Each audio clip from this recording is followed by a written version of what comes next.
So would you breathe with me, please? Take in a deep breath and release. And again.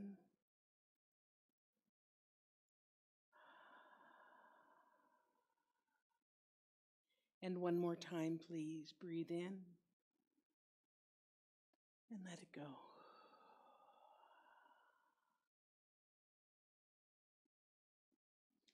So no matter how awake or conscious we are, the truth of the matter is everyone experiences fear at some time or another, especially right now, where we turn. There are warnings and there are dire predictions and there's scary news.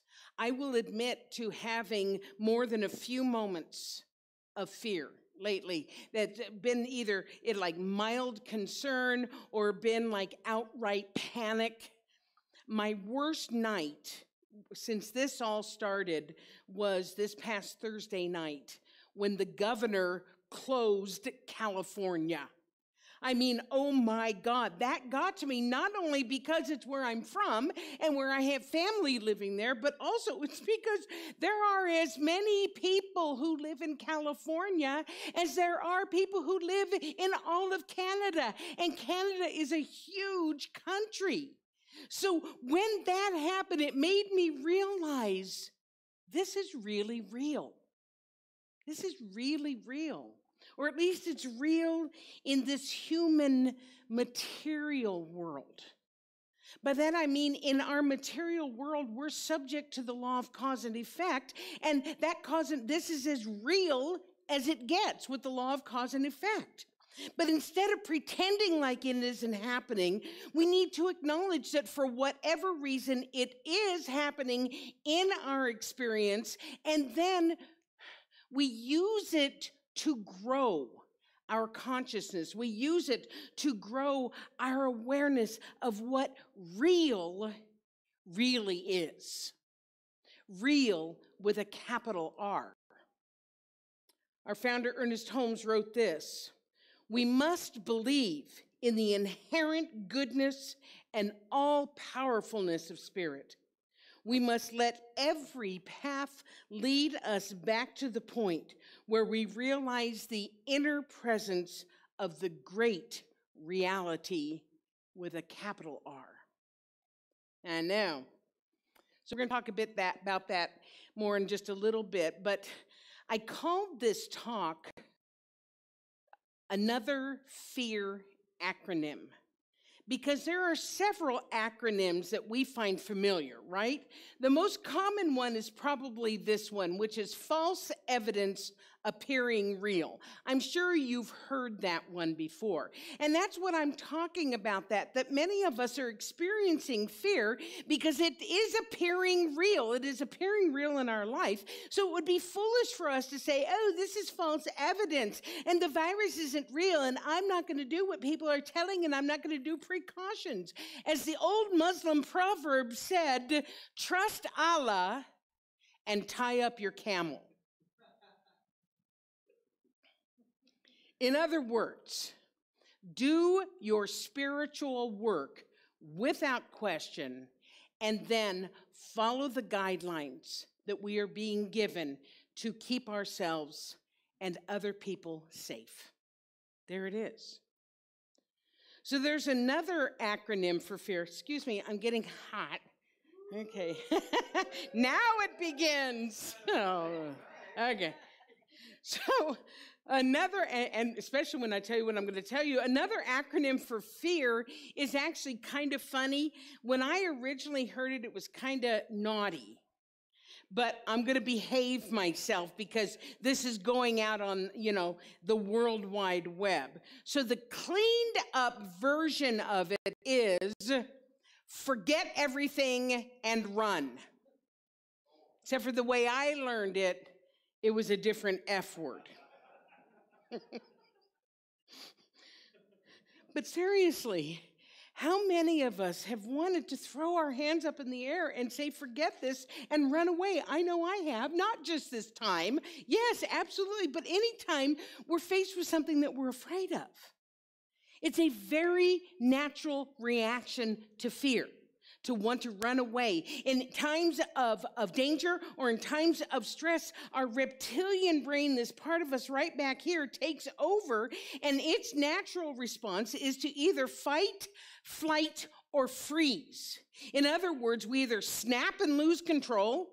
I know nobody here has ever done that, but I have. Or we run away, or we become paralyzed with fear. Fight, flight, or freeze. My go-to is flight, to run away when I'm scared. I can't tell you how many times recently I thought, I gotta get out of here. But to where? Back to California? I think not. So I don't know how to tell you Canadians this, but you're stuck with me. I'm here for the long haul. Yep. Which brings me to the acronym that is the basis of today's talk, and that is face everything and rise. Face everything and rise. In other words, acknowledge what is happening, and this is happening right here.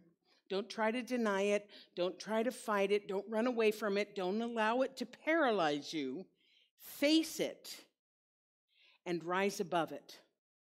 See it from a higher perspective and find something good in it.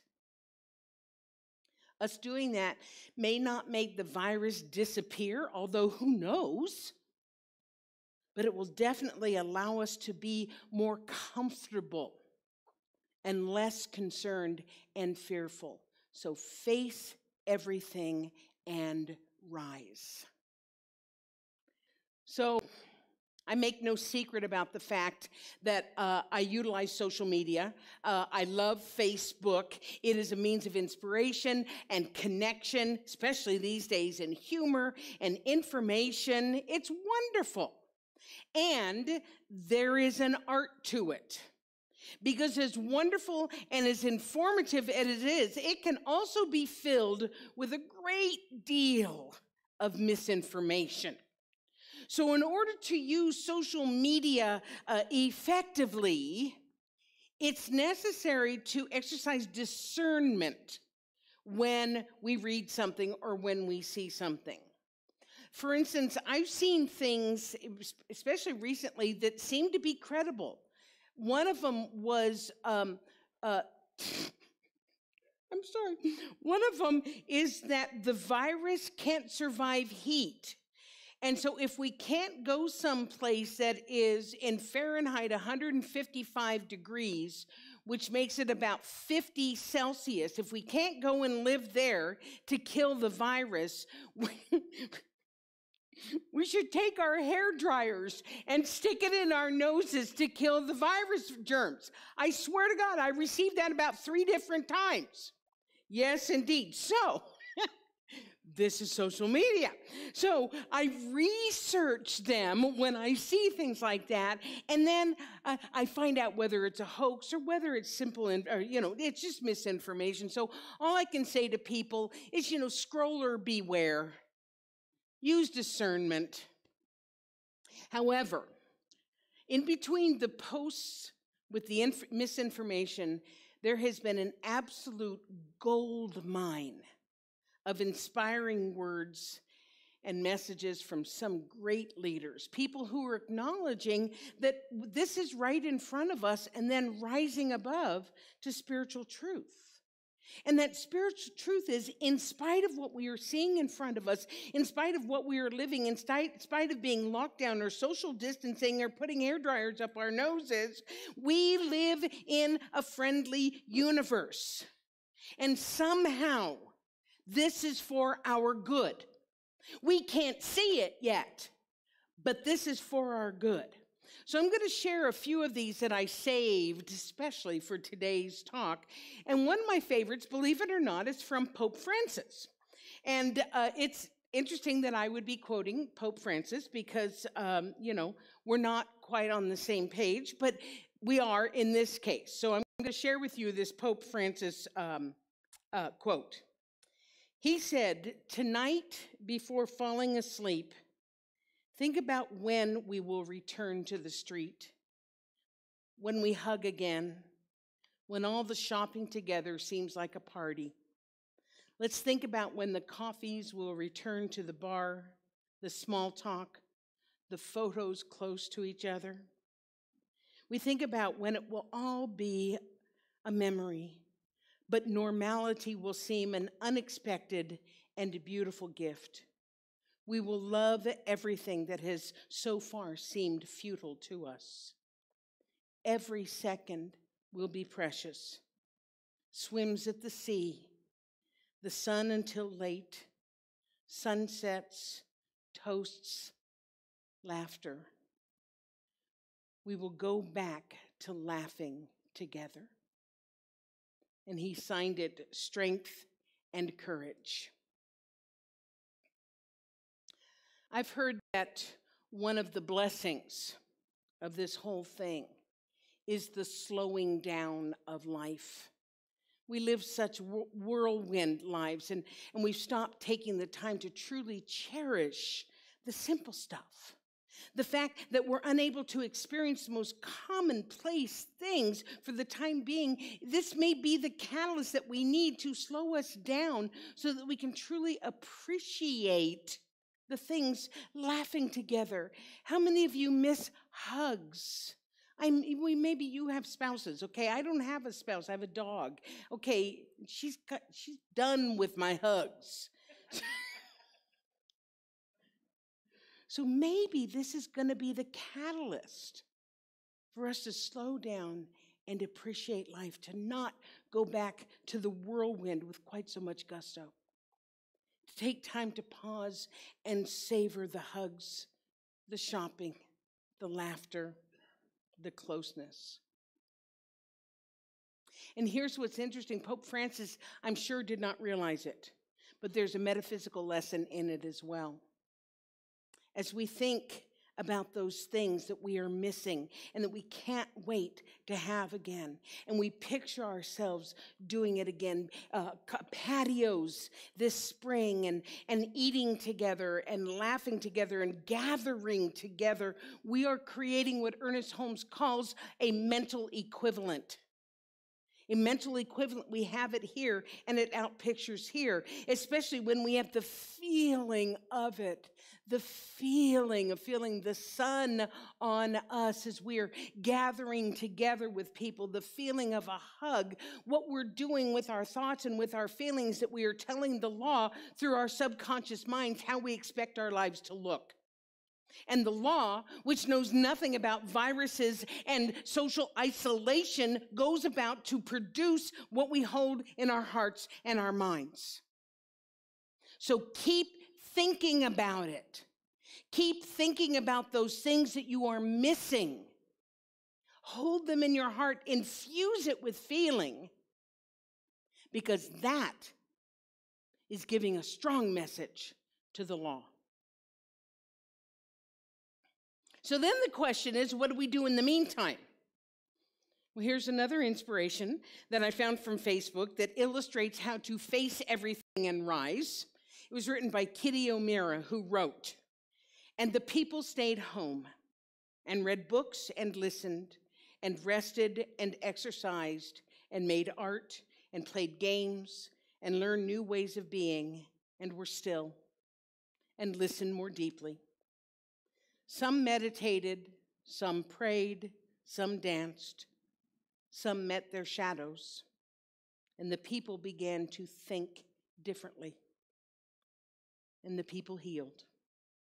And in the absence of people living in ignorant, dangerous, mindless, and heartless ways, the earth began to heal.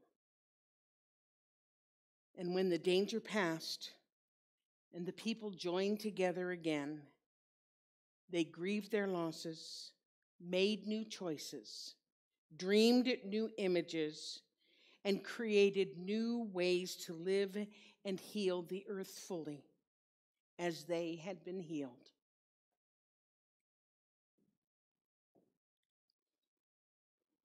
So I trust that you are taking this time to increase your spiritual practices. It doesn't have to be in the traditional ways like prayer and meditation, although it's wonderful and why not? You have the time. But another way to rise above it, to practice a spiritual practice, is practicing mindfulness as you go about your smaller, more compact life right now. Because when we are mindful of things, we're not focusing on the news. Here's an example. I hope you enjoy this one. This is a picture of my dog, Annie. Yes, she is adorable. I'll just say that right now, I understand. But an example of mindfulness would be, right now, I'm playing with Annie. I'm throwing the ball and relishing in her joy as she chases after it and brings it back sometimes. In that moment, there's no fear about anything. It's just being in the moment with my dog. Mindfulness. This is what I am doing now, in this moment. Here's another tool for mindfulness and creativity. Our parent organization, Centers for Spiritual Living, has made 10 beautiful hand-drawn mandalas available online for free for everyone to print off and color. The address is right here, shop.csl.org, and go to where the mandala book is, and it says something about click here to print the 10 mandalas off. The fact that they are doing this because somebody created that book, somebody created those mandalas.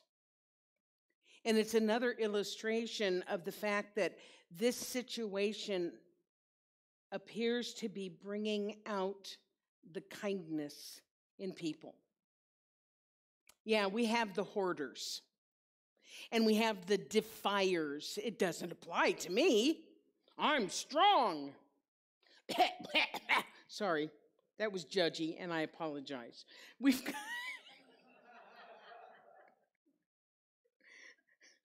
We got people who are starting to hack and scam already about this. But mostly we have people who are finding ways to help each other through this. Jean Houston, one of our great spiritual teachers, wrote this. She said, "So, my dear friend, I invite you to create a new virus of caring, of a nobility of our humanity that becomes even more contagious than the one dancing in the headlines. This is our time. We can choose to surrender to fear, or we can show the world what it means to be thoughtful, to be generous, to be proactive in helping friends or strangers alike. Perhaps this is an initiation of sorts in which we are invited to step into a new experience of our interdependence and empathy."